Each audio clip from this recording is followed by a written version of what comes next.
কিছুদিন আগেই রাজ্যে এসেছিলেন অমিত শাহ, কেন্দ্রীয় স্বরাষ্ট্রমন্ত্রী। আর এই অমিত শাহের সঙ্গে দেখা করেছিলেন সুখেন্দু শেখর রায়। সুখেন্দু শেখর রায়কে নিয়ে রাজনৈতিক জল্পনা শুরু হয়েছে। নিউজ 18 বাংলায় এক্সক্লুসিভ সুখেন্দু শেখর রায়।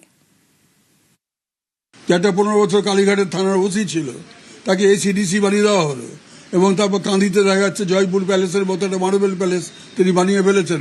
বাড়িতে রানওয়ে পর্যন্ত বানানো যায় এতখানি জায়গা। পুলিশের চাকরি করে এত সম্পত্তি করা যায় নাকি? তো করাপশনটাকে ইনস্টিটিউশনালাইজ করা হলো, প্রাতিষ্ঠানিক রূপ দেওয়া হলো ভ্রষ্টাচারকে। কবে থেকে শুরু হয়েছিল? কালকে থেকে? পরশু থেকে? 2011 সালে ক্ষমতায় আসার পরেই পরের বছর 2012 সালের মার্চ মাসে ওই কালিম্পংয়ের ডেলো রিসর্টে তাদের সঙ্গে কার মিটিং হয়েছিল? কারা সেই মিটিং আয়োজন করেছিল? কি কোন মহান উদ্দেশ্যে সেই মিটিংটা হয়েছিল? আমরা কি ঘাসে মুখ দিয়ে চলে নাকি পেটে কালি কলমের আঁচড় নেই? বলবেন যে তখন কেন প্রতিবাদ করেননি? তখন প্রতিবাদ করার মতো সুযোগ আছে, গলা টিপে মেরে ফেলবে।